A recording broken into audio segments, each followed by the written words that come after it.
अस्सलाम वालेकुम dear friends, उम्मीद है आप सब खैरियत से होंगे। हमारा आज का जो लेक्चर है ये बहुत ही इंपॉर्टेंट है जुडिशियल एस्पिरेंट्स के लिए। आज के इस लेक्चर के अंदर हम कोशिश करेंगे कि कंप्लीट सीआरपीसी को एक ही लेक्चर के अंदर लेकर आए। आज के इस लेक्चर का मकसद कोई सीआरपीसी को याद करना नहीं, बल्कि आज के इस लेक्चर का मकसद ये था कि हमने पूरे मंथ के अंदर जो भी सीआरपीसी पढ़ी उसका एक रिवीजन हो जाए, ठीक है, ताकि आपको सेक्शंस टॉपिक्स बंचेस में याद हो जाए। वैसे अगर हम देखें तो सीआरपीसी को एक लेक्चर के अंदर एक फ्लो के अंदर लेके आना थोड़ा सा ट्रिकी और थोड़ा सा मुश्किल है। क्यों? क्योंकि इसके अंदर एग्जीक्यूटिव पार्ट भी है और जुडिशियल पार्ट भी है।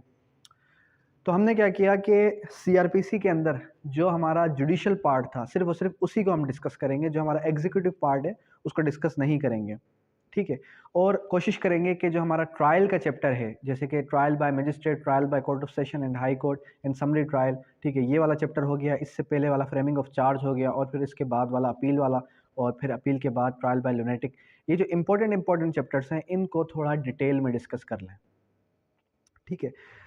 अब अगर हम सीआरपीसी की बात करें तो सीआरपीसी अगर आप स्क्रीनिंग का टेस्ट दे रहे हैं या फिर जो है रिटर्न का टेस्ट दे रहे हैं, अगर तो रिटर्न का टेस्ट दे रहे हैं किसी भी जुडिशियल एग्जाम, किसी भी कॉम्पिटिटिव एग्जाम में, तो आपको date of enforcement, date of enactment याद करने की ज़रूरत नहीं है।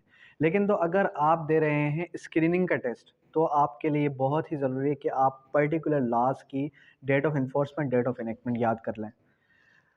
अगर तो date of enactment, date of enforcement याद नहीं होती तो फिर आपको एटलीस्ट वो मंथ याद रह जाए जिस मंथ में वो पास हुआ। जैसे कि इसका जो सीआरपीसी है, सीआरपीसी का मंथ मार्च है, 22 मार्च 1898, ठीक है। तो अब हम जो है स्टार्ट करते हैं सीआरपीसी को। सबसे पहले जब हमने सीआरपीसी पढ़ना स्टार्ट किया तो सेक्शन नंबर 4 के अंदर हमने क्या डिस्कस किया? डेफिनेशंस डिस्कस की। जब हम डेफिनेशंस की तरफ गए तो डेफिनेशन के अंदर हमें चार्ज की डेफिनेशन भी मिली और हमें एडवोकेट जनरल की डेफिनेशन भी मिली, bailable offence, non bailable offence की डेफिनेशन भी मिली। फिर उसके बाद जब हमने ऑफेंस को डिस्कस किया ओ के अंदर, अच्छा अब डेफिनेशन याद नहीं रहती, तो डेफिनेशन याद अगर नहीं रहती तो उसके लिए मैंने आपको एक टिप बताई थी स्टार्टिंग के अंदर ही कि आपने क्या कर लेना, आपने कुछ भी नहीं करना याद करने के लिए। आपने क्या करना, A for advocate general, B for bailable offence, ठीक है, सी फॉर चार्ज, ठीक है, या फिर कंप्लेंट आ जाता है, सी फॉर चार्ज है। अच्छा उसके बाद फिर जो है ई आई है, आई फॉर इंक्वायरी है, ठीक है, लेकिन के अंदर इंक्वायरी है। आपकी इंक्वायरी कहाँ पर है? के अंदर इंक्वायरी है। फिर मैंने आपको बताया कि क्या डिफरेंस है इंक्वायरी, इन्वेस्टिगेशन और ट्रायल के अंदर। इंक्वायरी हमेशा मजिस्ट्रेट कंडक्ट करता है, investigation other than the magistrate कोई भी शख्स कंडक्ट कर सकता है इन्वेस्टिगेशन, लेकिन अक्सर पुलिस करती है। फिर मैंने आपको बताया कि ट्रायल जो है कोर्ट कंडक्ट करती है। ट्रायल किस तरीके से, ट्रायल का आगाज़ किस तरीके से होता है, और हमने जो है पूरा का पूरा एक चैप्टर को हमने डिस्कस किया। उसके बाद फिर हम जब डेफिनेशन हमने क्लियर की, डेफिनेशन क्लियर करने के बाद फिर हम आ गए किसकी तरफ? हम आ गए आपके एक इम्पॉर्टेंट चैप्टर की तरफ जो कि क्लासिफिकेशन ऑफ क्रिमिनल कोर्ट्स के बारे में था। अब रिसेंटली जो पंजाब का पेपर आया, आज ही पेपर था पंजाब का, तो आपके पेपर के अंदर हमने ये चीज़ देखी कि पंजाब के पेपर के अंदर भी आपका ये क्वेश्चन आया कि define the classification of criminal courts, जो कि सेक्शन नंबर 12, 13, 14, 12 से लेके 14 to 16 के अंदर मेंशन है। क्लासिफिकेशन ऑफ क्रिमिनल कोर्ट्स का मतलब क्या है कि सबसे लोवेस्ट ग्रेड कोर्ट कौन सी होगी क्रिमिनल प्रोसीडिंग के अंदर, क्रिमिनल जस्टिस सिस्टम के अंदर आपकी मजिस्ट्रेट क्लास। फिर मजिस्ट्रेट को उसने मज़ीद एलोब्रेट किया, मज़ीद जो है डिफ़ाइन किया, magistrate class 1, magistrate class 2, magistrate class 3। फिर उसके बाद उसने बताया कि उससे अपर अगर हम चले जाएंगे तो सेशंस जज होगा, और सेशंस जज की आसानी के लिए प्रोविंशियल गवर्नमेंट क्या करेगी कि एडिशनल सेशंस जज भी बिठा लेगी ताकि बर्डन ऑफ वर्क उसका कुछ कम हो सके। और सेशंस जज की असिस्ट में कौन बैठेगा? असिस्टेंट सेशंस जज, ठीक है। फिर अगर देखा जाए तो प्रीवियसली क्या था, जब ये सीआरपीसी इनेक्ट हुआ था आपका, तो उस टाइम पे हमारे पास बेंचेस भी थी मजिस्ट्रेट्स की। अब जब मजिस्ट्रेट्स की हमने बेंचेस को देखा तो मजिस्ट्रेट की बेंचेस के अंदर हमने ये भी देखा कि मजिस्ट्रेट क्लास 1, क्लास 2, क्लास 3 जो मजिस्ट्रेट था, अब वो मजिस्ट्रेट क्या करते थे? वो मजिस्ट्रेट अपनी आसानी के लिए जब भी कोई केस उनको समझ में नहीं आता था तो वो क्या करते थे? वो उस केस के अंदर खुद से तीनों के तीनों बैठ जाते थे।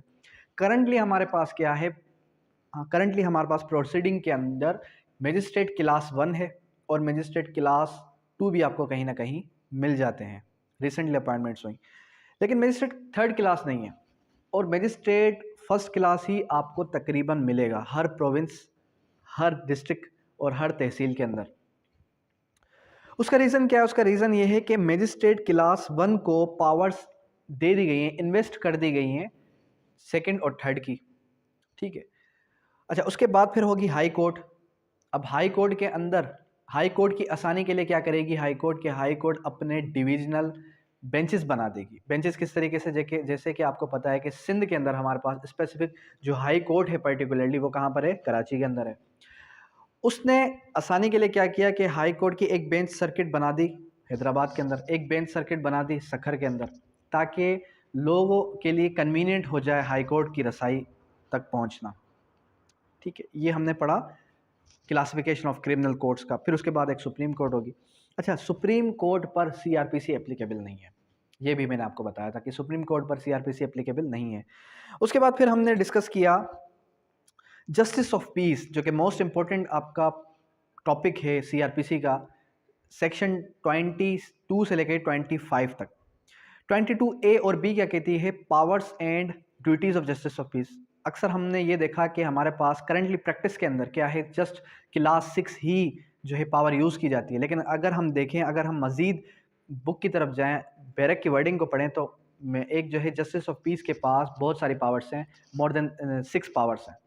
उसके अंदर नॉन रजिस्ट्रेशन ऑफ एफआईआर की पावर बहुत ज़्यादा यूज़ की जाती है, और उससे हट के अगर आप चाहें तो आप ट्रांसफ़र ऑफ क्रिमिनल केस भी देखा जा सकता है कि ट्रांसफ़र ऑफ क्रिमिनल केस के अलावा एक जस्टिस ऑफ पीस जो है क्या कर सकता है कि अथॉरिटी है उसके पास कि वो किसी के लिए जो है साइन भी कर सकता है, किसी के लिए जो है आपका अटेस्ट भी कर सकता है उसके डॉक्यूमेंट्स, ठीक है, और उसके अलावा अथोराइज भी कर सकता है कि आया ये शख्स जो है यहाँ का है या नहीं है। इसके अलावा और भी 2 से 3 पावर्स और भी हैं जस्टिस ऑफ पीस के पास। फिर बताया कि जस्टिस ऑफ पीस होता कौन है? Justice of peace ex officio justice of peace, जो कि आपका सेशंस जज होता है। ये हमने डिस्कस कर लिया इनिशियल सेक्शंस के अंदर। उसके बाद फिर हमने सेक्शन नंबर 30 डिस्कस किया। सेक्शन नंबर 30 को डिस्कस किया सेक्शन नंबर 32 के साथ, जिसने हमें बताया कि मजिस्ट्रेट में पास विद सेंटेंसेस। मजिस्ट्रेट कौन कौन से सेंटेंसेस पास कर सकता है? पहले तो उसने ये बताया कि भाई 3 इयर्स के जो भी सेंटेंसेस है मजिस्ट्रेट पास कर सकता है। फिर उसने बताया कि 3 से लेके 7 साल तक की सजाएं पास कर सकता है, ठीक है। मतलब मैक्सिमम अगर हमने लिमिट देखी 32 के अंदर, 32 सब क्लास 2 के अंदर, तो ये बताया गया कि मजिस्ट्रेट क्या कर सकता है? मजिस्ट्रेट जो है आपका मैक्सिमम, अगर एक से ज़्यादा ऑफेंसेस भी अलेज्ड हैं एक एफआईआर के अंदर, तो वह मैक्सिमम पावर रखता है कि वो 14 ईयर्स की सज़ा दे सकता है, मतलब कि कंसेक्टिवली, ठीक है। एक ही ऑफेंस की अगर 14 साल है तो वो नहीं सुनेगा, ठीक है। फिर हमने ये डिस्कस किया कि कॉम्पिटेंस और कॉग्निजेंस में क्या फ़र्क है, ठीक है। फिर जब हम आए किसकी तरफ, कॉम्पिटेंस और कॉग्निजेंस, वो हमने डिस्कस किया था सेक्शन 190 में, ठीक है। उसके बाद हमने क्या डिस्कस किया? उसके बाद हम आ गए किसकी तरफ? Arrest how made. पुलिस के कुछ पावर्स बता दिए गए सीआरपीसी के अंडर के, अरेस्ट जर्नली किस तरीके से अरेस्ट करता है पुलिस, जो है किस तरीके से किसी को अरेस्ट कर सकती है, ठीक है, और कौन कौन से प्रिकॉशंस यूज़ करेगी पुलिस किसी को अरेस्ट करने के लिए। अगर तो कोई शख्स जो है खुद से खुद को अरेस्ट करवाना चाह रहा है, और अगर कोई शख्स जो है ज़ोर ज़बरदस्ती नहीं करता, तो फिर वो शख्स, पुलिस जो है किसी भी किस्म की ज़ोर ज़बरदस्ती या फिर मारपीट नहीं करेगी उसको अरेस्ट करने के लिए। लेकिन अगर वो भागने की कोशिश करता है, तो 46 सब क्लास 2 के अंदर हमें ये भी बताया गया कि अगर तो उसने कोई ऐसा ऑफेंस किया जिसकी सज़ा इम्प्रिजमेंट फॉर लाइफ या डेथ सेंटेंस है, तो उसकी डेथ भी काज की जा सकती है, मतलब कि इनकाउंटर वगैरह भी किया जा सकता है अगर तो उसने कोई ऐसा ऑफेंस किया है। अदरवाइज़ पुलिस किसी की जान नहीं ले सकती, ठीक है, मतलब कि पुलिस बिला वजह माइनर ऑफेंसेस के अंदर किसी की जान नहीं ले सकती। मोड्स ऑफ अरेस्टिंग वुमेन 52 बहुत ही इंपॉर्टेंट था, जिसके अंदर हमें ये देखा गया कि अगर तो फीमेल को अरेस्ट करना है तो उसके लिए फीमेल लेडी पुलिस का होना बहुत नेसेसरी है, फीमेल लेडी पुलिस ही अरेस्ट करेगी। फिर उसके बाद कुछ मिसलिनियस प्रोविजन आ गए, उसको जो है हमने कोई ख़ास इंपॉर्टेंट नहीं दी। लेकिन फिर आ गया आपका प्रोसेस ऑफ कंपेल अपीयरेंस। किसी भी अक्यूज को अपीयर करवाने के लिए क्या प्रोसेस है, किस तरीके से उसको अपीयर करवाया जाएगा कोर्ट के अंदर, ये हमने डिस्कस किया, ठीक है। सेक्शन 68 से लेके 88 तक जब हम गए तो हमें ये पता चला कि किसी को अरेस्ट या किसी को कॉल करवाने के लिए कोर्ट के अंदर सबसे पहले समन्स इशू होते हैं। समन्स इशू हुए, जब समन्स इशू होने पे वो शख्स नहीं आया तो फिर क्या होगा? फिर जो है आपका वारंट इशू होंगे, वारंट इशू होने पे भी वो शख्स नहीं आता, फिर क्या होगा, फिर जो है कोर्ट डायरेक्ट कर सकती है सिक्योरिटी। अब जाहिर सी बात है वो शख्स वारंट पे भी नहीं आ रहा, वारंट पे अगर आ जाता तो फिर सिक्योरिटी तलब करेगी कोर्ट, ठीक है। उसके बाद अगर वारंट पर भी वो शख्स नहीं आता, फिर क्या होगा, फिर जो है प्रोक्लेमेशन ऑफ पर्सन एब्सकॉन्डिंग, मतलब कि इश्तिहारी मुजरिम करार दे दिया जाएगा। इश्तिहारी होने के बाद भी वो शख्स नहीं आता तो फिर क्या किया जाएगा, फिर जो है उस शख्स को अटैचमेंट कर दी जाएगी, मतलब कि उसकी प्रॉपर्टी को अटैच कर दिया जाएगा, चाहे मूवेबल हो चाहे इमूवेबल हो, उसकी प्रॉपर्टी को अटैच कर दिया जाएगा। कोर्ट उसकी प्रॉपर्टी को अटैच कर देगी उस केस के साथ, ठीक है। और अगर वो वापस आ जाता है कुछ महीनों के अंदर अंदर, टाइम ड्यूरेशन बता दी गई, तो फिर उसकी प्रॉपर्टी को रिस्टोर भी किया जा सकता है। फिर उसके बाद हमने 94 से ऑनवर्ड पढ़ा कि कौन से डॉक्यूमेंट्स कोर्ट इंस्पेक्ट कर सकती है, कौन से डॉक्यूमेंट्स कोर्ट जो है रिकॉल कर सकती है, ये हमने डिस्कस किया। और कोर्ट जो है अपनी ज़रूरत के लिए कोई भी डॉक्यूमेंट्स अपने पास रख भी सकते हैं जब तक उसको नेसेसरी है। उसके बाद security to be taken, security for keeping peace हमने देखा 106 से लेकर 126 तक के। प्रिवेंशन ऑफ ऑफेंसेस, जाहिर सी बात है अगर कोई शख्स जुर्म करता है, ऑफेंस करता है, उसके बाद एफआईआर होती है। एफआईआर होने से पहले पहले क्या, एफआईआर होने से पहले पहले यानी कि अगर किसी हमें कोई डर है, खौफ है किसी भी शख्स से, तो हम क्या कर सकते हैं, हम जो है उसके खिलाफ कंप्लेंट दे सकते हैं 106, 107, 108 की, कि हमें ये खदशा है कि ये शख्स हमारी जान ले लेगा या फिर हमें जानी माली किसी भी किस्म का नुकसान पहुंचाएगा, तो फिर उस शख्स से सिक्योरिटी तलब की जाएगी। ये हमने डिस्कस किया। उसके बाद अनलॉफुल असेंबली को डिस्पर्स किस तरीके से किया जाता है।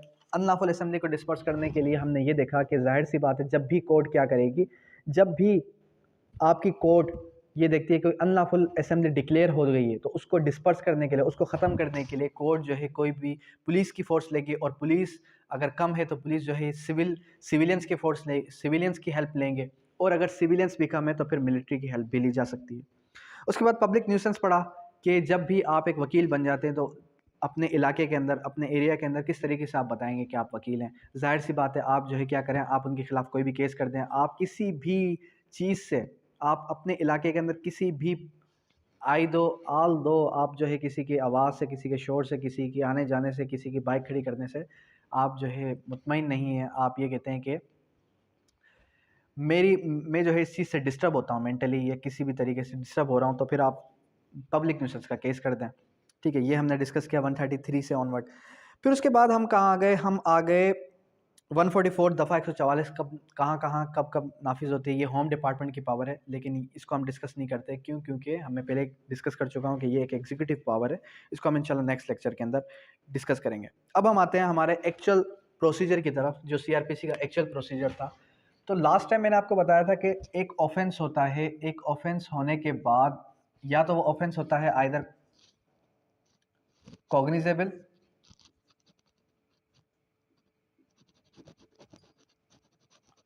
या वो होता है नॉन कॉग्निजेबल।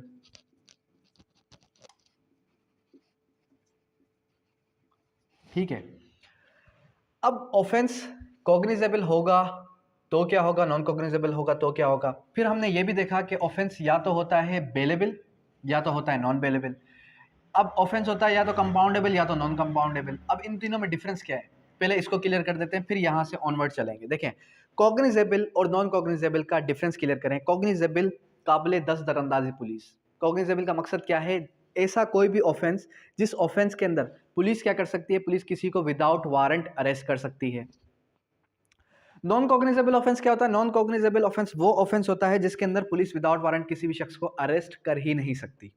ठीक है, मतलब कि वारंट होगा तो ही अरेस्ट करेगी। अब नॉन कॉग्निजेबल ऑफेंस के अंदर किस तरीके के केस जो है मूव ऑन होगा, कॉग्निजेबल ऑफेंस के अंदर किस तरीके से केस मूव ऑन होगा, ये हम यहां से स्टार्ट करेंगे। अच्छा जी, अब उसके बाद मैंने आपको बताया बेलेबल भी होता है, नॉन बेलेबल भी केस होता है। अब बेलेबल में और नॉन बेलेबल में क्या डिफरेंस है। जब बेलेबल केस होता है तो बेलेबल केस के अंदर, जब केस कोई भी ऑफेंस कोई भी बेलेबल होगा, तो ऑफेंस अगर बेलेबल है तो bail can be granted, bail can be claimed as a matter of right. Accused क्या कर सकता है, as a matter of right bail को क्लेम कर सकता है जब बेलेबल ऑफेंस है। नॉन बेलेबल ऑफेंस के अंदर accused as a matter of right bail claim नहीं करता। फिर उसके बाद 497 सब क्लास 2 ने हमें ये बताया कि कुछ प्रोहिबिटरी क्लास है, कुछ नॉन प्रोहिबिटरी क्लास है। जाहिर सी बात है अगर तो अक्यूज ने कोई ऐसा ऑफेंस किया जिसकी सज़ा क्या है, जिसकी सज़ा इम्प्रिजमेंट फॉर लाइफ है या फिर डेथ सेंटेंस है, तो फिर वो प्रोहिबिटरी क्लास में आ जाएगा। नॉन प्रोहिबिटरी क्लास में फिर 10 ईयर्स से 10 ईयर्स से कम के हैं तो फिर वो नॉन प्रोहिबिटरी क्लास में आते हैं। फिर प्रोहिबिटरी क्लास के अंदर या नॉन प्रोहिबिटरी क्लास के अंदर भी उसने सर्टेन एक्सेप्शंस बता दें कि अगर कोई शख्स इंसेन है, अगर कोई शख्स जो है माइनर है या फिर कोई ओल्ड एज है तो उस या प्रेग्नेंट वुमेन है तो उसको बेल ग्रांट की जा सकती है प्रोहिबिटरी क्लास के अंदर भी। ठीक है, ये हमने बेल के चैप्टर के अंदर डिस्कस किया था। अच्छा, अब कंपाउंडेबल की बात कर रहा था मैं। कंपाउंडेबल नॉन कंपाउंडेबल क्या होता है? कंपाउंडेबल का मतलब ये होता है कि जहां पर सुलह सफाई हो सके। सेक्शन नंबर 345 सीआरपीसी जब आप ओपन करेंगे तो उसके अंदर पूरी की पूरी लिस्ट बताई गई है कि कौन कौन से ऑफेंसेस कंपाउंडेबल हैं, कौन कौन से ऑफेंसेस नॉन कंपाउंडेबल हैं। अब कंपाउंडेबल नॉन कंपाउंडेबल का मतलब क्या है कि जहां पर सुलह सफाई हो सके, जब विक्टिम क्या कर सके, जब विक्टिम जो है अक्यूज के साथ सुलह सफाई कर सके, उसको माफ़ कर सके। और ये एक अक्यूज का राइट होता है कि वो सज़ा हासिल करने से पहले पहले उससे क्लेम कर सकता है कि आप मेरी सज़ा को माफ़ कर दें। ठीक है। अच्छा, अब ये भी हमने डिस्कस किया था लास्ट टाइम कि जाहिर सी बात है, अगर तो एक शख्स की डेथ हो चुकी है, यानी कि एक शख्स का मर्डर हो चुका है, अगर उसके कुछ विक्टिम्स उसको माफ़ कर देते हैं, कुछ नहीं करते, तो जब तक सारे नहीं करते तब तक कंपाउंडेबल नहीं होगा ऑफेंस, कंपाउंड नहीं होगा ऑफेंस। ठीक है, ये तीनों कॉन्सेप्ट आपको क्लियर हो गए, cognizable, non cognizable, compoundable, non compoundable, bailable, non bailable का। अब आते हैं कि जब एक ऑफेंस होता है तो ऑफेंस के कुछ इंग्रेडिएंट्स होते हैं। कौन कौन से इंग्रेडिएंट्स होते हैं? एक होता है मेंस रिया, एक्टस रिया, काजेशन, लीगैलिटी, हार्म। ये पाँच से छः कुछ ऑफेंस के इंग्रेडिएंट्स होते हैं, फिर जाके ऑफेंस कमिट होता है। अब अगर ऑफेंस होता है कॉग्निजेबल तो उसकी एफआईआर होती है 154 सीआरपीसी के तहत। अगर नॉन कॉग्निजेबल होता है तो 155 के तहत क्या होती है? कंप्लेंट होती है। अच्छा, अगर कॉग्निजेबल होगा तो क्या होगा? मिसाल के तौर पे आपका कोई भी, मिसाल के तौर पे आपकी बाइक चोरी हो गई, आपका कोई भी पर्स गुम हो गया, कोई एनआईसी गुम हो गया, तो आप क्या करवाते हैं? रिपोर्ट जमा करवाते हैं। क्या करवाते हैं? रिपोर्ट। और रिपोर्ट को अक्सर हम जो है सिंध के अंदर ये कहते हैं कि भाई एनसी हो गई है। एनसी का वर्ड, एनसी की फुल फॉर्म क्या है? Non cognizable offence. Cognizable offence के अंदर क्या होता है कि एफआईआर कटती है। एफआईआर। अब जब एफआईआर कटती है तो FIR information of cognizable offence, cognizable case. FIR जब कटती है तो जब आपने सेक्शन नंबर 154 को ओपन किया तो 154 क्या कहता है? पुलिस टू 154 ने हमें कुछ यूं बताया कि information of cognizable offence, every information relating to the commission of cognizable offence given orally to an officer in charge of the police station shall be reduce into writing. मतलब कि police officer in charge of the police station क्या करेगा? उसको return में लिखेगा और वो sign और सील करवाएगा जो भी शख्स क्या करता है, जो भी शख्स इन्फॉर्मेशन करवाता है। First information report. First information report, FIR की फुल फॉर्म कोई फर्दर इन्फॉर्मेशन रिपोर्ट नहीं है, बल्कि क्या है? First information report. अब जाहिर सी बात है कि जब भी एफआईआर कटेगी तो एफआईआर कटने के बाद फर्दर जो है इन्वेस्टिगेशन होगी। क्या होगी? फर्दर इन्वेस्टिगेशन होगी। एफआईआर कट गई, 154 के तहत एफआईआर हो गई। अब एफआईआर होने के बाद का क्या प्रोसीजर है वो ज़रा हम देख लेते हैं। 154 के तहत एफआईआर कट गई तो उसके बाद होगी आपकी 156 के तहत इन्वेस्टिगेशन। ठीक है, इन्वेस्टिगेशन। अब जो इन्वेस्टिगेशन होगी 156 के तहत, पुलिस करेगी इन्वेस्टिगेशन, तफ्तीश करेगी उस मामले की। इन्वेस्टिगेशन होगी 156 के तहत और फिर उसके बाद 157 के procedure where cognizable offence suspected. 157 के पास अंडर क्या पुलिस के पास क्या पावर है कि जहां पर कोई भी ऑफेंस क्या हो, सस्पेक्टेड हो कि यहाँ पर कोई जुर्म होने जा रहा है, यहाँ पर कोई जुर्म हो सकता है, तो वहाँ पर पुलिस क्या कर सकती है? वहाँ पर पुलिस जो है उस जुर्म को रोकने के लिए प्रिकॉशंस ले सकती है। 155 information in non cognizable offence, 155 के तहत क्या हुआ था? Information in non cognizable offence. लेकिन उसकी इन्वेस्टिगेशन होगी आपकी 155 सब क्लास 2 के तहत, उसकी भी इन्वेस्टिगेशन हो सकती है।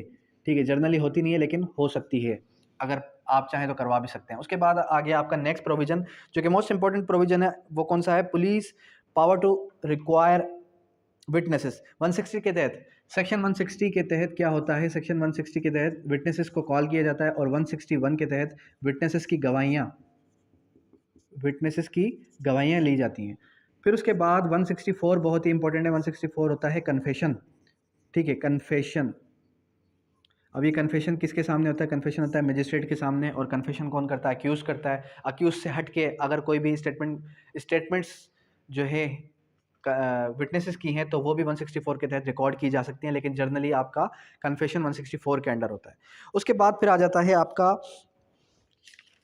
167, बहुत इंपॉर्टेंट है। 167 क्या कहता है? 167 कहता है रिमांड के बारे में।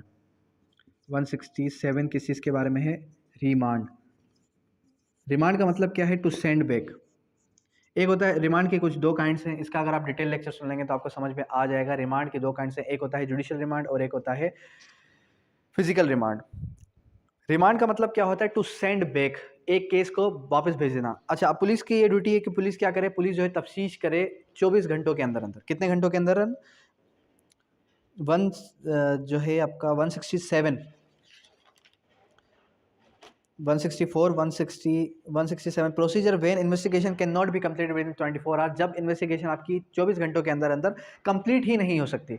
जब इन्वेस्टिगेशन 24 घंटों के अंदर अंदर कंप्लीट नहीं होगी तो फिर क्या होगा? फिर जो है ऑटोमेटिकली जो आपकी पुलिस है वो रिक्वायर करेगी रिमांड, कि भाई अब हमें जो है रिमांड दिया जाए, इसका फिजिकल रिमांड दिया जाए। फिजिकल रिमांड में पुलिस मारती पीटती कोई भी नहीं है। पुलिस क्या करती है? पुलिस उससे पूछताछ करती है, इन्वेस्टिगेशन री इन्वेस्टिगेशन करती है कि आइदर ये ऑफेंस कमिट हुआ था नहीं हुआ था, कौन सा लूप होल रह गया हमारा ड्यूरिंग इन्वेस्टिगेशन। रिमांड हो गया। उसके बाद 169। अब 169 क्या कहती है? 169 है बेल बाय पुलिस भी है और इसको रिलीज बाय पुलिस भी कहते हैं। ठीक है, रिलीज बाय पुलिस और बेल बाय पुलिस। इसका मतलब क्या है? इसका मतलब ये है कि अगर पुलिस चाहे, अगर कोई भी ऐसा शख्स, अगर कोई भी सस्पेक्टेड पर्सन पुलिस स्टेशन के अंदर अंदर है, तो अगर पुलिस चाहे तो अपने पावर्स को यूज़ करते हुए उस शख्स को रिलीज़ कर सकती है कि भाई अब हमें लगता है कि आप हमारे किसी काम के नहीं है, आपने जितनी भी इंफॉर्मेशन देनी थी हमें दे दी है, अब हम आपको रिलीज़ करते हैं, तो उस शख्स को पुलिस रिलीज़ कर सकती है। ठीक हो गया। उसके बाद क्या आ जाता है? उसके बाद आ जाता है most important 172 diary of proceeding of investigation. Police क्या करेगी? रेगुलर एक डायरी मेंटेन करेगी जिसको हम रोज नामचा कहते हैं। ठीक है, रोज नामचा कहते हैं। उसके अंदर होता है क्या? उसके अंदर जाहिर सी बात है पुलिस जो है जितनी भी एफआईआर्स होती हैं, जितनी भी आपके जो है डेली रिपोर्ट्स होती हैं नॉन कॉग्निजेबल ऑफेंस की, वो सारा कुछ उसके अंदर दर्ज होता है। 173 के तहत पुलिस क्या करती है? Report by police officer. 173 के तहत पुलिस ने जितनी भी इन्वेस्टिगेशन की थी, पूरी की पूरी इन्वेस्टिगेशन को रिपोर्ट की सूरत में पुलिस जो है जमा करेगी। किसके पास जमा करवाएगी? जाहिर सी बात है पुलिस जमा करवाएगी आपके कंसर्न मजिस्ट्रेट के पास, कंसर्न कोर्ट के पास। ठीक है, मजिस्ट्रेट के पास या कोर्ट के पास जब पुलिस जमा करवा देती है आपकी रिपोर्ट, दैट मीन्स कि पुलिस का काम हो गया ख़त्म, पुलिस ने इन्वेस्टिगेशन कर ली। अब पुलिस यहाँ पे हो गई एंड, मतलब पुलिस का फर्दर कोई भी काम नहीं है।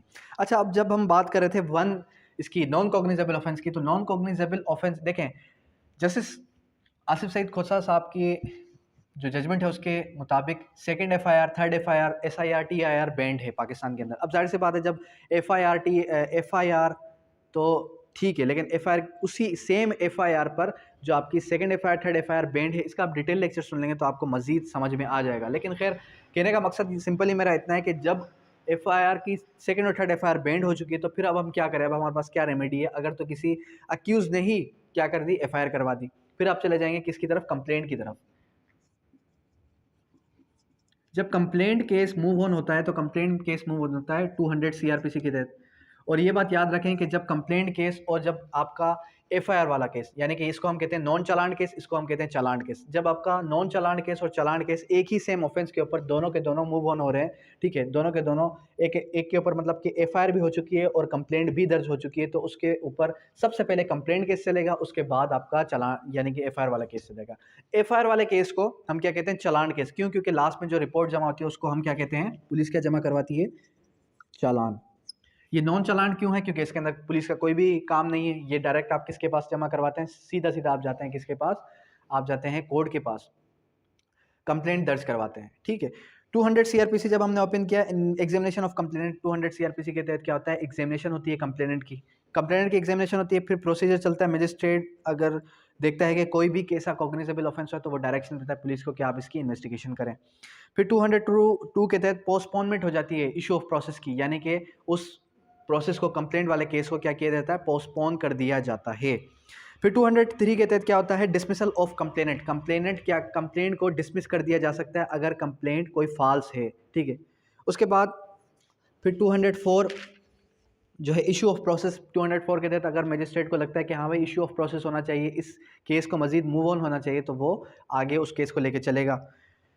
उसके बाद फिर हम आ जाते हैं फ्रेमिंग ऑफ चार्ज की तरफ। अब जाहिर सी बात है, जब पुलिस का काम हो गया ख़त्म, यहाँ पे आपके कंप्लेंट केस चल गया, तो कंप्लेंट केस चलने के बाद फिर ये कहता है कि फ्रेमिंग ऑफ चार्ज होगी। जाहिर सी बात है, जब आपका एक केस आ गया कोर्ट के अंदर, कोर्ट क्या करेगी, जाहिर सी बात है ट्रायल का आगाज़ करेगी। ट्रायल का आगाज़ करने के लिए वो क्या करेगी कि वो 241 के तहत 241 से लेकर 250 तक का जो प्रोसीजर है उसको अडॉप्ट करेगी। उसको अडॉप्ट करने के लिए सबसे पहले क्या होता है, फ्रेमिंग ऑफ चार्ज। अब फ्रेमिंग ऑफ चार्ज क्या है, किसी के ऊपर कब कब चार्ज फ्रेम किया जाता है। Framing of charge, framing of charge 221 से लेकर 233 तक हमने लास्ट टाइम डिस्कस किया था। फ्रेमिंग ऑफ चार्ज क्या होता है, फर्द जुर्म आयद कर देना। फर्द जुर्म आयद कब होता है, charge to be state offence. सबसे पहले ये बताया गया कि भाई चार्ज जो है वो ये बताएगा कि हाँ भाई आपके ऊपर ये ऑफेंसेस अलेज्ड हैं, ठीक है, क्या आप इसको तस्लीम करते हैं या आप इसको डिनाई करते हैं। उसके बाद फिर क्या आता है, particular time place and person, मतलब फिर उसको ये भी बताया जाएगा कि आपने जो ऑफेंस किया है वो कहाँ पर किया है, किसके साथ किया है और कौन सी जगह पे किया है। अगर आपने जो है किसी का कत्ल किया तो आपने ये कत्ल रात के 10 बजे और जो है स्टेशन चौक पर किया था, डी चौक पे किया था, स्टेशन चौक पे किया था या फिर अली चौक पे किया था, जिस भी चौक पर्टिकुलर चौक पे किया था आपने जगह भी बताई जाएगी। फिर उसके बाद 233 manner to be committing offence must be stated, किस मैनर में उसने ये ऑफेंस कमिट किया वो मैनर भी उसको बताया जाएगा। इफेक्ट ऑफ एरर्स, फिर जो एरर्स आ गए थे चार्ज के अंदर उसका क्या इफेक्ट है, ठीक है, वो हमने डिस्कस किया था। फिर उसके बाद हमने कोड में अटर चार्ज 227 बहुत ही इंपॉर्टेंट है, ये लास्ट टाइम भी एक जो है जुडिशियल एग्जाम के अंदर आया था कि कोर्ट चाहे तो चार्ज को अटर भी कर सकती है अगर कोर्ट ये देखती है क्योंकि क्लेरिकल मिस्टेक है, कोई ऐसा जो है ऑफेंस आ गया है जो कि ऑफेंस उसने कमिट ही नहीं किया, तो फिर कोर्ट क्या कर सकती है, कोर्ट उस ऑफेंस को अटर, उस चार्ज को अटर भी कर सकती है। फिर 232 effect of material error, material error का क्या इफेक्ट है, अगर कोई मटेरियल एरर आ गया तो फिर उसको दोबारा से अटर हो सकता है वो। उसके बाद 233 जॉइंडर ऑफ चार्ज। अब जॉइंडर ऑफ चार्ज क्या था, जॉइंडर ऑफ चार्ज के अंदर हमने ये पढ़ा कि separate charge two distinct offence. Distinct offence, अगर कोई शख्स डिस्टिंक्ट ऑफेंस करता है तो उसका सेपरेट सेपरेट चार्ज होगा, लेकिन अगर कोई शख्स एक ही जगह पे एक ही जो है जगह पे एक ऑफेंस के साथ डिफरेंट ऑफेंसेस करता है तो उसके ऊपर एफआईआर ही एक कटी है तो जाहिर सी बात है वो जॉइंटली चार्ज हो सकता है, ठीक है, ये हमने डिस्कस किया था। फिर उसके बाद हम आ गए किसकी तरफ, ट्रायल बाय मजिस्ट्रेट की तरफ। जब हमने ट्रायल बाय मजिस्ट्रेट स्टार्ट किया, जो कि हमारा आज का बहुत ही इंपॉर्टेंट टॉपिक है, जिसकी वजह से आज का हमने लेक्चर रिकॉर्ड करना शुरू किया, उसका मकसद ये था ताकि हम ट्रायल बाय मजिस्ट्रेट, ट्रायल जो है एक्चुअल हमारा ट्रायल जो है सीआरपीसी के अंदर उसको डिस्कस कर सकें। तो ट्रायल बाय मजिस्ट्रेट के अंदर हमें सबसे पहले ये पता चला 241 के तहत procedure in trial of cases, क्या प्रोसीजर अडॉप्ट किया जाएगा। जाहिर सी बात है फॉलोइंग प्रोसीजर ये बताया रहा है कि 241 से लेके 250 तक का जो प्रोसीजर है वही अडॉप्ट किया जाएगा। अब 241 ने ये कहा कि supply of statements and documents, जितने भी स्टेटमेंट्स हैं, डॉक्यूमेंट्स हैं, जो भी उसका केस है, सारा कुछ जो है अक्यूज को फ्री ऑफ कॉस्ट दिया जाएगा। लेकिन अगर कोर्ट की फीस है तो कोर्ट की फीस भी पे करनी पड़ेगी, ऐसा नहीं है कि कोर्ट की फीस भी पे नहीं करनी पड़ेगी। तो खैर जितने भी डॉक्यूमेंट्स है वो सप्लाई किए जाएंगे किसको, अक्यूज को, और अक्यूज का एक राइट है ये, ठीक है, राइट्स ऑफ एन अक्यूज के अंडर आता है ये। फिर उसके बाद 242 charge to be framed, framing of charge होगी। 242 के तहत क्या होगी, फ्रेमिंग ऑफ चार्ज होगी, फर्दर जुर्म उसके ऊपर आयद किया जाएगा। फिर 243 ने बताया conviction on admission of truth of accusation. Conviction, अगर तो कोई शख्स क्या करता है, अगर कोई अक्यूज ट्रुथ बोलता है, सच बोलता है, गवाही देता है कि हाँ भाई मैंने ये जुर्म किया है, तो फिर उसको क्या हो सकती है, उसकी कन्विक्शन होगी, मतलब कि अगर वो कन्फेशन कर लेता है। उसके बाद आ जाता है procedure where no such admission is made, जहाँ पर ऐसा किसी किस्म का एडमिशन मेड नहीं होता तो फिर वहाँ पर फर्दर जो है उसके ऊपर अलग से चलाया जाएगा केस। उसके बाद आ जाता है procedure where no such admission statement made under section 164। It statements, जितनी भी स्टेटमेंट्स होती हैं जो कि अंडर सेक्शन 164 होती हैं वो रिकॉर्ड की जाएंगी। फिर उसके बाद बताया गया कि प्रीवियसली कन्विक्टेड, अगर कोई भी शख्स प्रीवियसली कन्विक्टेड है तो जाहिर सी बात है 245 ने हमने ये डिस्कस किया था कि जो भी प्रीवियसली कन्विक्टेड पर्सन है तो वो क्या करेगा, उसको उतनी सज़ा नहीं होगी, मतलब अगर वो चोरी कर चुका है तो 3 साल की सज़ा नहीं होगी, बल्कि सेक्शन 75 पीपीसी के तहत उसकी सज़ा को इन्हेंस कर दिया जा सकता है। फिर उसके बाद कंप्लेंट केस के अंदर नॉन अपीयरेंस ऑफ कंप्लेंट, अगर कोई नॉन अपीयरेंस हुई किसी कंप्लेंट केस में कंप्लेनेंट की, यानी कि इस कंप्लेंट केस के अंदर क्या हुआ, नॉन अपीयरेंस हुई, तो फिर इस नॉन अपीयरेंस का क्या होगा कि उस शख्स को क्या कर दिया जाएगा, अक्यूट, जिसने कंप्लेंट किया उसको कोई जो है सर का दर्द है ही नहीं, वो कोर्ट में आ ही नहीं रहा, तो जाहिर सी बात है कोर्ट क्या कर देगी, उसको अक्यूट कर देगी। फिर उसके बाद आ जाता है कि विड्रॉल ऑफ कंप्लेंट। जाहिर सी बात है, जब भी कंप्लेंट को विड्रॉ कर दिया जाएगा फिर भी वो शख्स अक्यूट हो जाएगा, वो मुजरिम अक्यूट हो जाएगा। उसके बाद power of magistrate to acquit accused at any state, 245 के अंदर और 249 ए के अंदर का डिफरेंस हमने ड्रा किया था। 245 ए ने 245 ने हमें क्या बताया था, अक्यूट, कि अक्यूट करना कब कब अक्यूट किया जा सकता है, ट्रायल को फेस करने के बाद। लेकिन 249 ए ने क्या बताया कि जब भी मजिस्ट्रेट, जब भी कोर्ट ये कंसिडर करती है कि ये अक्यूज गिल्टी है ही नहीं, ठीक है, तो वहां पर वहां उस सर्कमस्टांसेस में कोर्ट क्या कर सकती है, उसको अक्यूट भी कर सकती है, ठीक है। उसके बाद हमने समरी ट्रायल के बारे में डिस्कस किया कि 260 से लेकर 265 तक समरी ट्रायल 260 से लेकर 265 तक हमने डिस्कस किया था लास्ट टाइम। अब समरी ट्रायल के अंदर हमने ये देखा कि कौन कौन से ऐसे केसेस हैं जिनको समरीली डिस्कस किया जाएगा, जिनको समरीली चलाया जाएगा। जाहिर सी बात है, जब भी कोई भी ऐसा ऑफेंस जिसकी सज़ा कितनी है, कोई भी ऐसा ऑफेंस जिसकी सज़ा 3 महीने से कम है, ठीक है, या फिर कोई भी ऐसी चोरी जो कि 10,000 से कम की चोरी हो, ठीक है, इससे हटके कोई भी ऐसा ऑफेंस जो कि फॉल करता है अंडर 260 सीआरपीसी, तो उन सारे ऑफेंसेस का जो ट्रायल है वो समरीली चला जाएगा, यानी कि वो उसकी सुनवाइयाँ भी कम होगी और वो जल्द से जल्द मुका दिया जाएगा। उसके बाद पावर टू इन्वेस्ट बेंचेस। अब ये वाला सेक्शन मैंने आपको पहले भी बताया कि बेंचेस वाला सिस्टम अब खत्म हो चुका है, अब हमारे पास बेंचेस वाला कोई भी पर्टिकुलर सिस्टम नहीं है। उसके बाद 262 प्रोसीजर प्रिस्क्राइब। उसके बाद 263 record in case where there is no appeal. जाहिर सी बात है, मैंने आपको पहले बताया था कि समरी केसेस के अंदर अपील लाए नहीं करते जनरली। जब हमने अपील का चैप्टर पढ़ा तो वहाँ भी मैंने आपको डिस्कस किया था कि जनरली आपके जो समरीली मैटर्स हैं, यानी कि पीटी केसेस हैं, उनके अंदर अपील लाए नहीं करती। लेकिन कुछ एक दो ऐसे भी केसेस हैं जो समरी ट्रायल के अंदर चलते हैं, लेकिन उनके ऊपर भी अपील लाए करती है। उसके बाद बताया कि रिकॉर्ड इन अपीलेबल केसेस का रिकॉर्ड कोर्ट चाहे तो मेंटेन कर सकती है। और फिर हम आ गए किसकी तरफ, trial before high court and court of session. अब देखें, trial before high court and court of session के अंदर मैंने थोड़ा सा ही बताया था कि भाई इन दोनों में थोड़ा सा ही फ़र्क है। अगर तो आप ट्रायल बाय मजिस्ट्रेट को अच्छे तरीके से याद कर लेते हैं, अच्छे तरीके से एक एक प्रोविज़न आपको याद हो जाता है, तो कोर्ट ऑफ सेशन का ट्रायल समझना आपके लिए बहुत ही ईजी है। सबसे पहले आपने ये याद रखना है कि 265A एक एक्स्ट्रा प्रोविजन है किसकी, trial by court of session की। क्यों? क्योंकि इसके अंदर ये बताया जा रहा है कि जो ट्रायल होगा वो कौन लेगा, conducted by the public prosecutor के अंडर होगा। अब कोर्ट ऑफ सेशन का जो ट्रायल था उसके अंदर हमने पब्लिक प्रोसिक्यूटर की कोई भी बात नहीं देखी थी, लेकिन प्रैक्टिस के अंदर तो ऐसा है। फिर उसके बाद हमने देखा कि समनिंग अप 265G को हमने देखा कि 265G जो है वो क्या है, वो एक एक्स्ट्रा प्रोविजन है trial by magistrate, trial by session की और हाई कोर्ट की, कि जितना भी जो भी प्रोसिक्यूटर और डिफेंस है उसको क्या करेगा, उस एविडेंस को, उस एग्जामिनेशन को जल्द से जल्द समन अप करेगा, जल्द से जल्द खत्म करेगा। उसके बाद 265N को हमने देखा कि हाँ भाई, ये जो प्लेस ऑफ होल्डिंग सिटिंग है उसको किस तरीके से होल्ड किया जाएगा। फिर हम आ गए 337 टेंडर ऑफ पार्डन की तरफ। अब जब हमने ये देख लिया trial by court of session, उम्मीद है आपको ट्रायल बाय सेशन और जो आपका ट्रायल बाय मजिस्ट्रेट है इसका डिफरेंस समझ में आ गया होगा मेरा लेक्चर सुनने के बाद। क्यों? क्योंकि उसके अंदर मैंने ये बताया कि ट्रायल बाय मजिस्ट्रेट अगर आपने समझ लिया है, उसके बाद अगर 2 से 3 प्रोविजंस आप समझ लेते हैं trial by court of session के, तो आपको डिफरेंशिएट ड्रा करना आ जाएगा इन दोनों में। फिर हम कहाँ आ गए, 337 में, 337 से लेकर 339 की तरफ, जो कि हमें क्या बताता है, tender of pardon. Tender of pardon क्या है? Tender of pardon to accomplice. Accomplice के बारे में मैंने सेक्शन आर्टिकल 16 कानून शहादत ऑर्डर 129B कानून शहादत ऑर्डर हमने डिस्कस किया था, जिसके अंदर हमने ये बताया कि पेशकश की जाती है। आपकी गवर्नमेंट, आपकी जो कोर्ट है वो क्या करती है, वो पेशकश करती है कि भाई अगर आपने सच बोल दिया, आपने क्या किया, आपने तुरंत बोला, एक्चुअल ऑफेंडर के खिलाफ गवाही दी आपने, तो आपको क्या कर दिया जाए, आपकी सज़ा में कमी कर दी जाएगी, या हो सकता है कि आपकी सज़ा ही माफ़ कर दी जाए।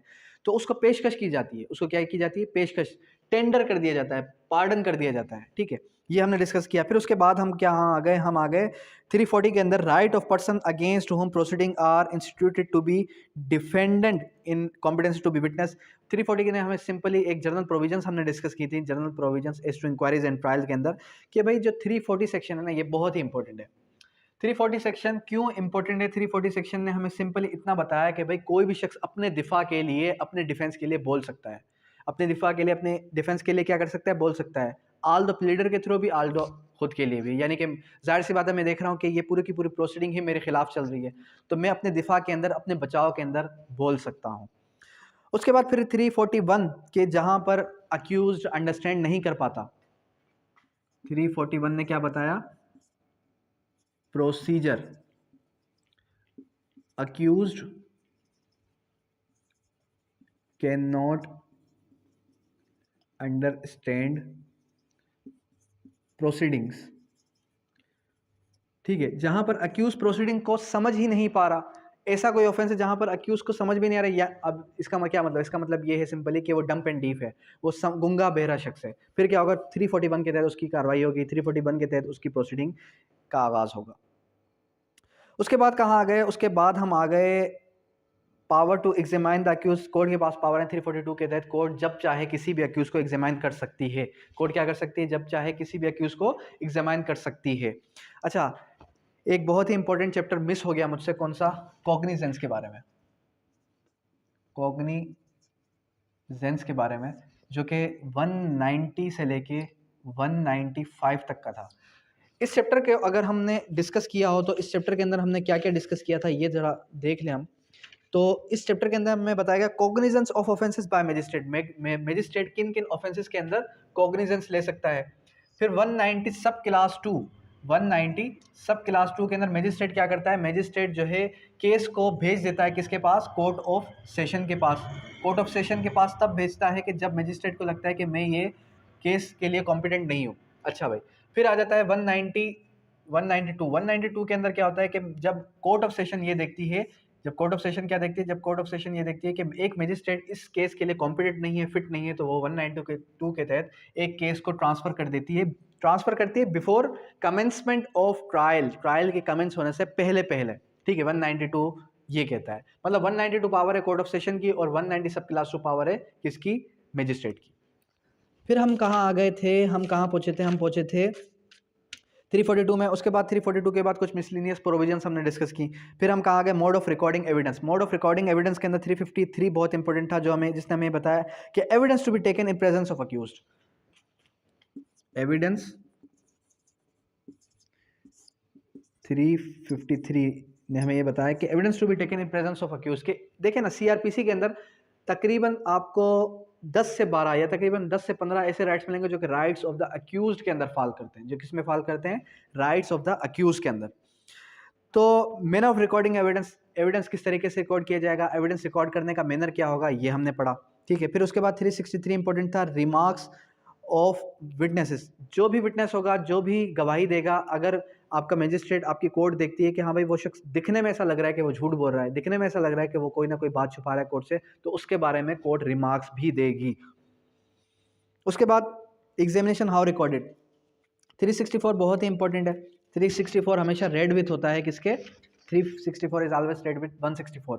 164 की जो भी स्टेटमेंट्स हैं विटनेसेस की, वो रिकॉर्ड होती हैं अंडर प्रोविजन 364 सीआरपीसी, 364 सीआरपीसी के तहत होती हैं। 366 बहुत इंपॉर्टेंट है, 366 के तहत क्या होता है, जजमेंट।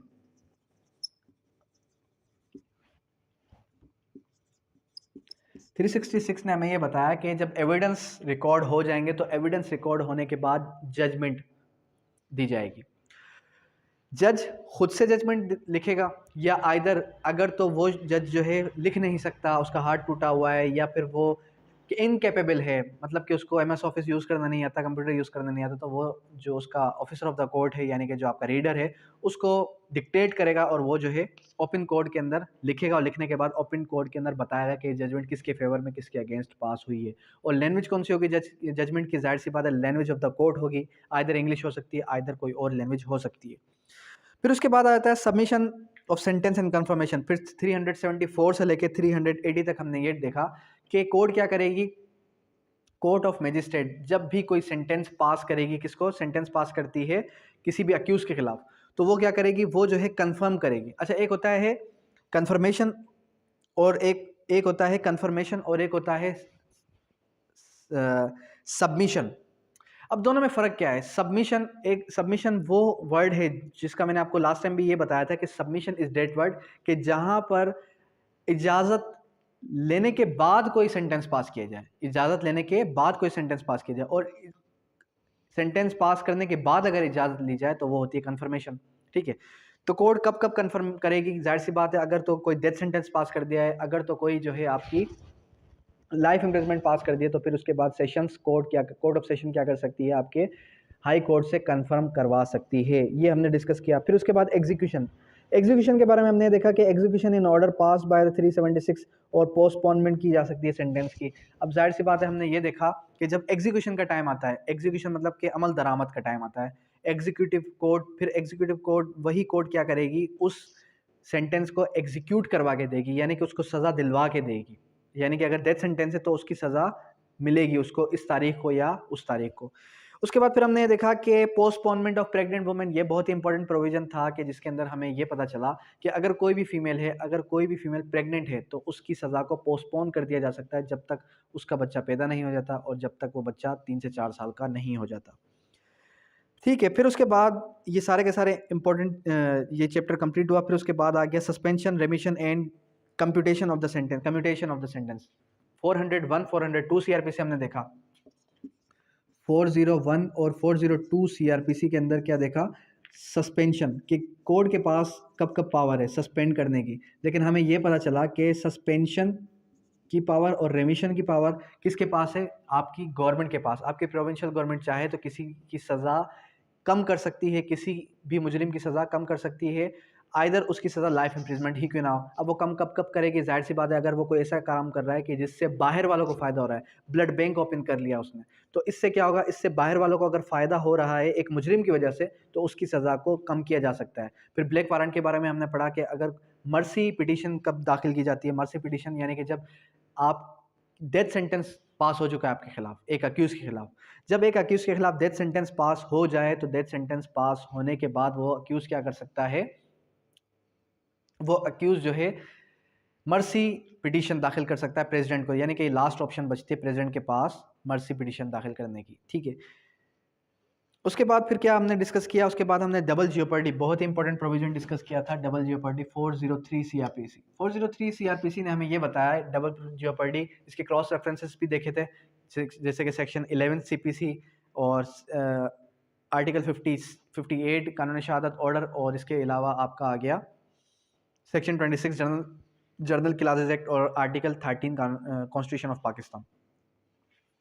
डबल जियोपर्डी ये कहता है, डबल जियोपर्डी का जो प्रिंसिपल है वो हमें सिंपली इतना बताता है कि अगर कोई भी शख्स एक ऑफेंस करता है, ठीक है, उस ऑफेंस के ऊपर उसका जो ट्रायल चलाया गया, मैजिस्ट्रियल ट्रायल चलने के बाद फिर क्या होता है कि फिर अल्ट्रेशन होती है।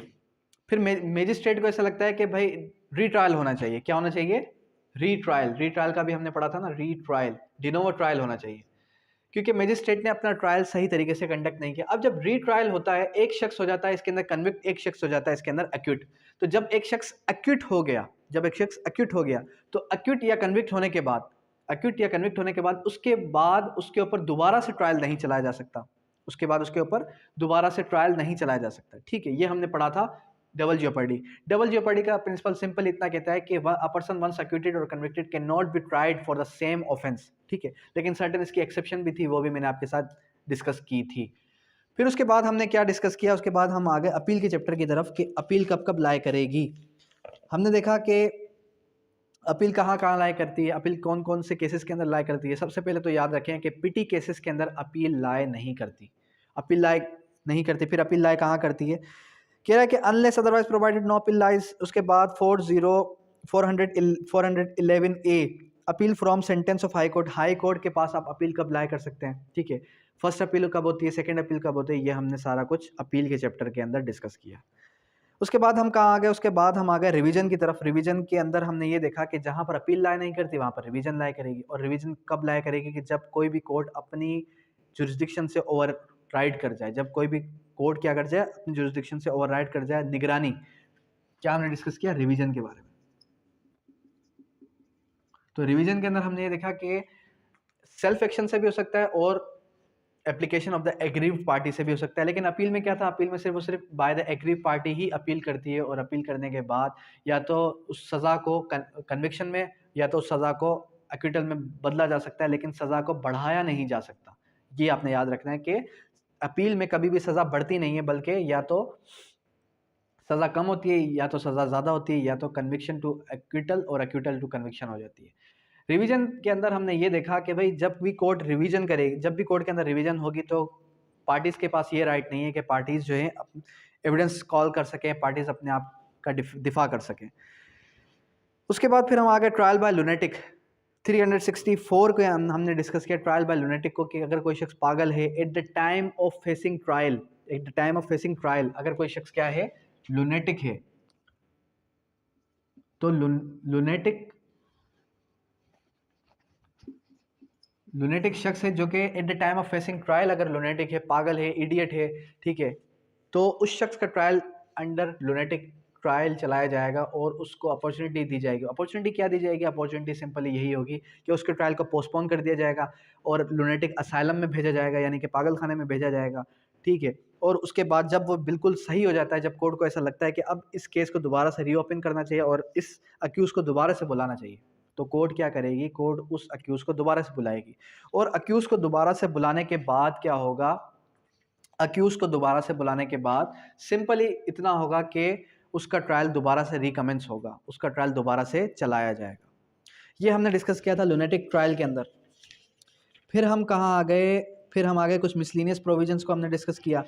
491 को डिस्कस किया कि हेबियस कॉर्पस कब, हेबियस कॉर्पस की रिट जो है कब इशू की जाती है। 491 सीआरपीसी को हमने डिस्कस किया।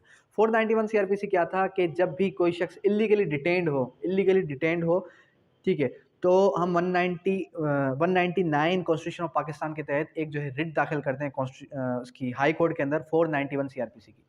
491 सीआरपीसी क्या है कि डायरेक्शन दी जाती है पुलिस को कि आप इस शख्स को प्रेजेंट करें, हैबियस कॉर्पस मतलब टू हैव हिज बॉडी, इसकी बॉडी को प्रेजेंट करें कोर्ट में। उसके बाद पब्लिक प्रोसिक्यूटर को हमने डिस्कस किया 492 से ऑनवर्ड के पब्लिक प्रोसिक्यूटर होगा हर डिवीजन के अंदर, हर डिस्ट्रिक्ट के अंदर, और उसके क्या क्या फंक्शंस हैं, वो जो है गवर्नमेंट को किस तरीके से प्लीड करेगा प्रोसिक्यूटर साइड को। फिर आगे 496 से ऑनवर्ड बेल के अंदर के बेल क्या है, बेल लेबल ऑफेंस क्या है, नॉन बेलेबल ऑफेंस क्या है। बेलेबल ऑफेंस वो है जहां पर bail as a matter of right claim की जाती है, ठीक है। जहां पर bail as a matter of right claim की जाएगी वो होता है बेलेबल ऑफेंस। जहां पर bail as a matter of right claim नहीं की जा सकती वो होता है नॉन बेलेबल ऑफेंस। अब नॉन बेलेबल ऑफेंस के अंदर भी कुछ प्रोहिबिटरी क्लास हैं, कुछ नॉन प्रोहिबिटरी क्लास हैं। किस तरीके से कि नॉन बेलेबल ऑफेंस के जनरली नॉन बेलेबल ऑफेंस के अंदर बेल ग्रांट नहीं होती, लेकिन हो भी जाती है। असल वकील तो वो है जो कि non bailable offence prohibitory class के अंदर बेल करवा सके। तो खैर ऐसे भी आपको वकील मिलेंगे। अच्छा, आप कहने का मकसद ये है कि नॉन प्रोहिबिटरी और प्रोहिबिटरी का मतलब क्या है? प्रोहिबिटरी क्लास वो होता है जहां पर कोर्ट क्या करे, प्रोहिबिट कर दे कि इसको बेल नहीं देनी। प्रोहिबिट कब करेगी? जब ऐसा देखा जाए कि उसकी जो सज़ा है वो लाइफ इम्प्रिजमेंट है या फिर डेथ सेंटेंस है, तो जाहिर सी बात है उसको जर्नली बेल ग्रांट नहीं होगी। लेकिन अगर वो शख्स क्या हो, बूढ़ा हो, माइनर हो, प्रेग्नेंट वुमेन हो, तो उसको भी बेल ग्रांट हो जाएगी। ये हमने देखा। फिर हमने 498 के अंदर देखा power to direct bail bail और रिडक्शन ऑफ बेल, कि कब कब एडमिशन होगी, कब कब रिडक्शन होगी बेल की। उसके बाद 499 बेल ऑफ अक्यूज श्योरिटीज, जब बेल किसी भी शख्स की बेल तलब की जाएगी, कोई भी शख्स अगर बेल के लिए अप्लाई करता है तो वो श्योरिटीज जमा करवाता है, बेल बॉन्ड जमा करवाता है। अब श्योरिटीज किस तरीके से? एक शख्सी जमानत भी होती है। शख्सी जमानत का मतलब ये होता है कि अगर कोई शख्स बाइज्जत शहरी है, वो शख्स ये कहता है कि मेरी मौजूदगी में ये शख्स ऐसा जुर्म नहीं करेगा, ये शख्स कहीं भी आउट ऑफ सिटी नहीं भागेगा, अगर ये भागता है तो मैं इसकी ज़मानत लेता हूँ। ये शख्सी ज़मानत होती है। अदरवाइज़ श्योरिटीज़ जमा करवाई जाती हैं, बेल बॉन्ड्स जमा करवाए जाते हैं कोर्ट के अंदर। उसके बाद 503 से ऑनवर्ड हमने देखा dispense when attendance of witnesses में be dispense with. Attendance of witness को डिस्पेंस विद कब किया जा सकता है? जाहिर सी बात है जब आपका विटनेस नहीं आ रहा कोर्ट के अंदर विटनेस ही नहीं आ रहा, और विटनेस या तो ये कह दे कि मिसाल के तौर पे कि मैं आ ही नहीं सकता, मेरी कोई इलनेस है या एक्सवाइजेड, तो फिर उसकी जगह पे आजकल आपको पता है मॉडर्न डिवाइसेस का दौर है, तो आप उस विटनेस को एज वीडियो कॉल पर भी ले सकते हैं।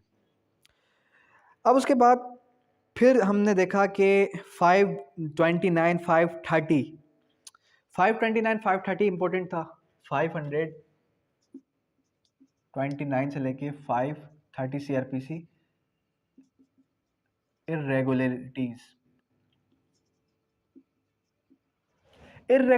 which vitiate the whole trial, irregularity which do not vitiate the whole trial।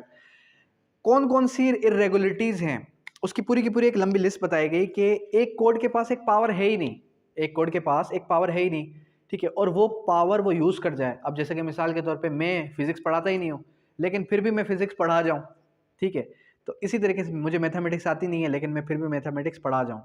इसी तरीके से अगर तो एक मजिस्ट्रेट की कोई पावर है ही नहीं, एक पावर है किसकी, एडिशनल सेशंस जज की, और मजिस्ट्रेट उसको उस पावर को एक्सरसाइज कर जाए जो उसकी पावर नहीं थी, तो फिर वो क्या होगी, उस प्रोसीडिंग को वो इरेगुलरिटी क्या करेगी, पूरे के पूरे ट्रायल को विशिएट कर देगी। विशिएट का मतलब क्या होता है, कलअदम कर देना। कुछ ऐसी इरेगुलरिटीज होती हैं जो कि माइनर होती हैं, कुछ खामियां, कुछ कोताहियां जो कि हर इंसान से हो सकती हैं, मजिस्ट्रेट से भी हो सकती हैं। तो अगर कोई भी ऐसी किस्म की कोई कमी कोताही है जो कि मजिस्ट्रेट से हो जाती है, ठीक है, जर्नली होनी नहीं चाहिए थी लेकिन फिर भी मजिस्ट्रेट से कोई ऐसी कमी कोताही हो गई, ठीक है, तो वो कमी कोताही जो मजिस्ट्रेट से हुई जो कि होनी नहीं चाहिए थी, अगर तो मजिस्ट्रेट क्या करता है, मजिस्ट्रेट ये देखता है कि मिसाल के तौर पे विटनेसेस को कुछ दिन बाद बुलाना था, पहले बुला लिया, या फिर कोई भी ऐसी कमी कोताही जो कि मजिस्ट्रेट से हो जाती है, तो फिर वो कलअदम नहीं करती पूरे के पूरे ट्रायल को, यानी कि which do not vitiate the whole trial, वो इरेगुलरिटीज जो कि पूरे के पूरे ट्रायल को विशिएट नहीं करती।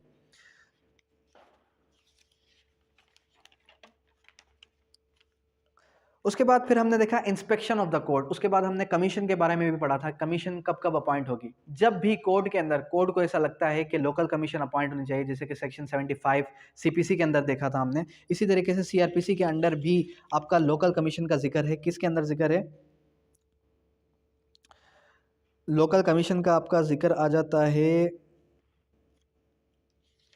503 से ऑनवर्ड, जो कि आपका 505, 507 के अंदर लोकल कमीशन अपॉइंट होती है। अब लोकल कमीशन अपॉइंट करने का मकसद क्या होता है कि जब भी आपका एक विटनेस आ ही नहीं रहा होता कोर्ट के अंदर अगर विटनेस नहीं आ रहा तो जाहिर सी बात है लोकल कमीशन को अपॉइंट करके उससे पूछताछ की जा सकती है। और सेकंड ऑप्शन मैंने आपको बता दी कि आजकल मॉडर्न डिवाइसेस का दौर है, तो मॉडर्न डिवाइसेस के दौर के अंदर आप जो है क्या कर सकते हैं, आप उस विटनेस को वीडियो पर भी ले सकते हैं, ठीक है। उसके बाद फिर क्या आता है, उसके बाद फिर आ जाता है लोकल इंस्पेक्शन। कोर्ट क्या कर सकती है, कोर्ट जो है लोकल इंस्पेक्शन भी कर सकती है, इंक्वायरी भी कर सकती है, लोकल इंस्पेक्शन भी कर सकती है। अगर कोर्ट को रिक्वायर होता है किसी भी पर्टिकुलर जगह की इंस्पेक्शन करना तो लोकल इंस्पेक्शन भी करवा सकती है कोर्ट, कमीशन को अपॉइंट करके कि आप जाके विजिट करें, क्या वाकई ये जगह एग्जिस्ट करती है नहीं करती, क्या वाकई में ये जगह वहाँ पर है नहीं है, क्या वाकई में ये शख्स सच बोल रहा है झूठ बोल रहा है, क्या वाकई में इसकी जगह पे कब्जा हुआ है नहीं हुआ, तो लोकल इंस्पेक्शन भी इन सूरतों में करवाई जा सकती है। उसके बाद फिर हमने पढ़ा 340A, provisions of inquiries and trial being held in the absence of accused in certain cases.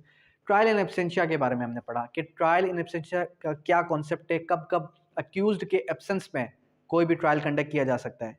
Trial in absentia basically था क्या कि जब भी कोई ऐसा काम, कोई भी ऐसा एक्ट, कोई भी ऐसा प्रोविजन डिस्कस किया जाए जो कि in absence of accused discuss हो सकता है, ठीक है, मतलब उसका प्रेजेंट होना नेसेसरी नहीं है, तो वहां पर ट्रायल इन एब्सेंशिया भी कंडक्ट किया जा सकता है। लेकिन जनरली अक्यूज का राइट है कि एविडेंस, विटनेसेस और जो भी ट्रायल चलाया जाएगा वो अक्यूज की प्रेजेंस में चलाया जाएगा। 544A बड़ा इंपॉर्टेंट था। 544A क्या कहता है, कंपनसेशन के बारे में बात करता है, कंपनसेशन टू द विक्टिम्स के बारे में, कि विक्टिम का राइट है कि विक्टिम को कंपनसेट करेगी। अब जाहिर सी बात है विक्टिम को कंपनसेट किस तरीके से, 544 ने सिंपली हमें क्या बताया, इसको थोड़ा देख लेते हैं।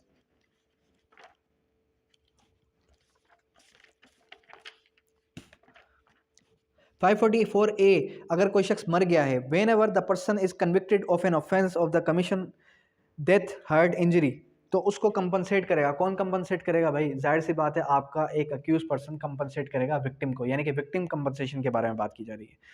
फिर उसके बाद मोस्ट इंपॉर्टेंट सेक्शन जो हमारा एक रह गया वो कौन सा था, 561A CRPC। 561A CRPC, हाँ 561A CRPC बहुत ही इंपॉर्टेंट है। 561A CRPC PC.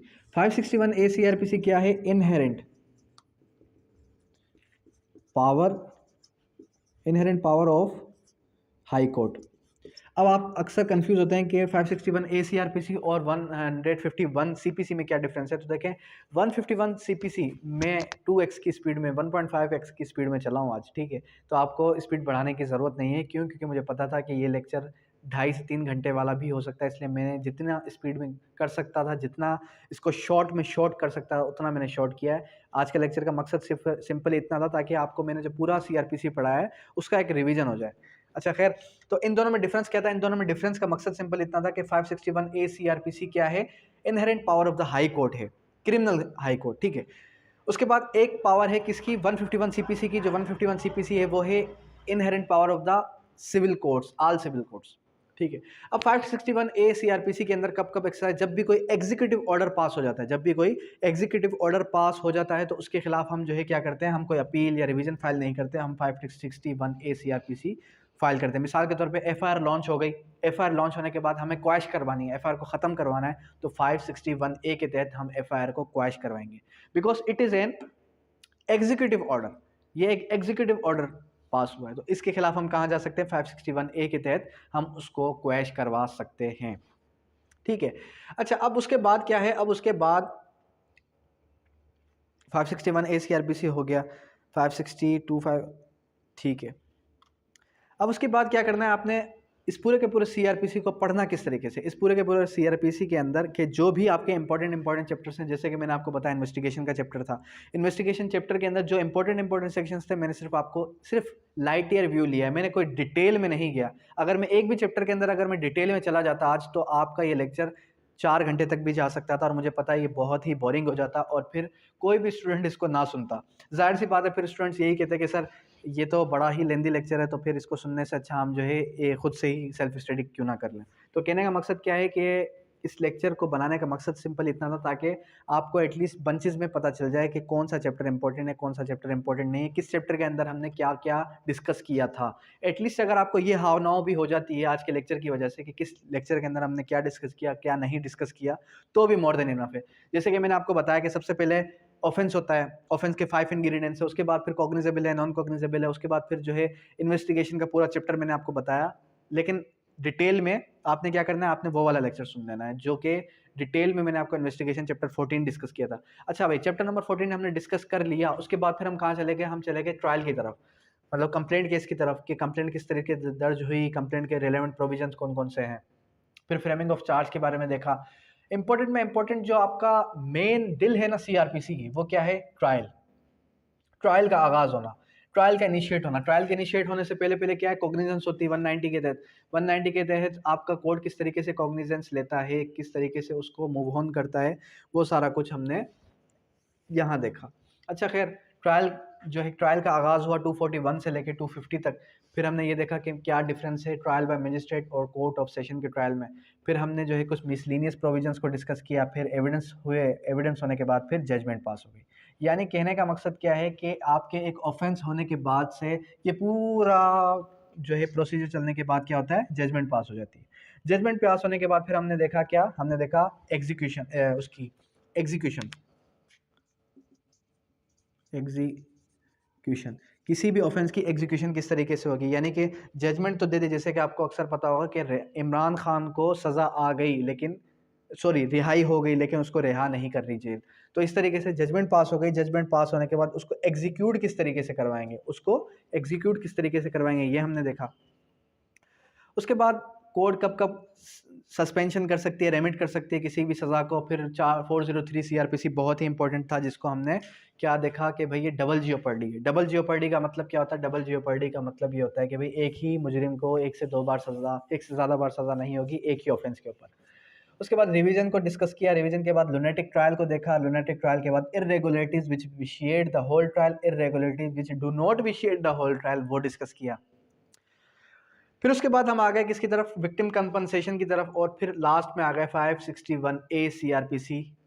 ये आपके इंपॉर्टेंट चैप्टर्स, इंपॉर्टेंट सेक्शंस थे, सेक्शन 1 से लेके सेक्शन 565 सेक्शंस तक। अगर आप ये देखें कि भाई सीआरपीसी के अंदर सेक्शंस कुल हैं कितने, तो 140 सेक्शंस क्या हैं, 140 सेक्शंस इसके ओमिटेड हैं। जब इसके 140 सेक्शंस को हमने ओमिट किया, निकाल दिया, तो फिर बाकी कितने सेक्शंस बच गए, बाकी आपके बच गए 480 के करीब कोई सेक्शंस,